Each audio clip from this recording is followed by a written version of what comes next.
हमसे ये equation y equal to 2.5 times x, इसे सबसे पहले ग्राफ करने को कहा जा रहा है और उसके बाद हमसे पूछा जा रहा है कि ये जो साइड में ये सीधे हाथ की तरफ जो स्टेटमेंट्स दी गई हैं इनमें से कौन सी स्टेटमेंट इस इक्वेशन को के मुताबिक को सामने रखते हुए सच है। तो ये जब x 0 होगा y भी 0 होगा, क्योंकि और कोई चीज़ नहीं है जो y को नॉन जीरो बनाए।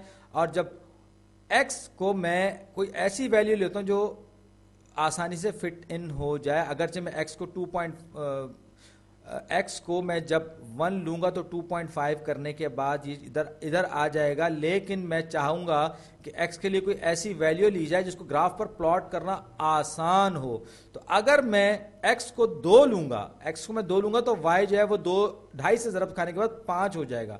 तो ये 2 लिया मैंने x को और y जो है वो 5, तो o 2,5 ये हो जाएगा। और ये जो इक्वेशन है y is equal to 2.5 times x, इसको मैंने आराम से ग्राफ कर लिया, बना लिया ग्राफ पेपर पे। अब उन सवालों को देखते हैं कि वो सारे के सारे जवाबात हमें सेलेक्ट करने जो अप्लाई करते हैं सही हैं।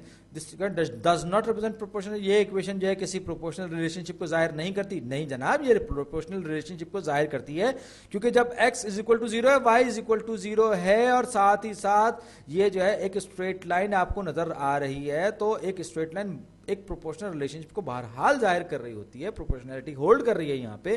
फिर कह रहा है कि unit rate of the relationship is 2/5, यानी कि इसमें 2/5 जो है वो मेरे ख्याल में रेसिप्रोकल लिख दिया है इन्होंने, क्योंकि अगर आप x को 1 बढ़ा रहे हैं, x को 1 बढ़ा रहे हैं तो वो y कितना बढ़ रहा है, y जो है 2.5 बढ़ रहा है, ये 5/2 हो रहा है।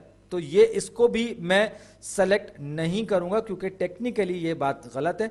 इस स्लोप जो है वो 2.5 है। इस लाइन की स्लोप क्या होती है, change in y divided by change in x। तो अगर मैं बात करूं, मैंने y में अगर मैं 0 से जा रहा हूं और 1 पे, तो ये 2.5 ही है। और वैसे भी स्लोप आप देखें तो y is equal to mx plus b अगर देखें तो ये x का जो कोफिशिएंट होता है वो हमारे पास स्लोप ही होती है और ये 2.5 ही है।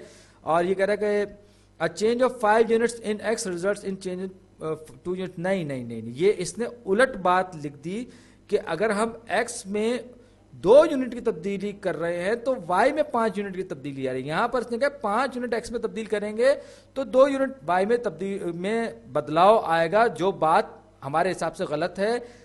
अब ये स्टेटमेंट भी पूरी नहीं उतरती इस इक्वेशन पे। आप ये कह रहे हैं कि x में होने वाली जो 2 यूनिट्स की तब्दीली है वो y में 5 यूनिट की तब्दीली लाती है। तो x को अगर मैंने 2 तब्दीली की, 0 से 2 पे गया तो y जो है वो भी 0 से 5 पे चला गया, तो ये भी अप्लाई होती है। दुरुस्त जवाब।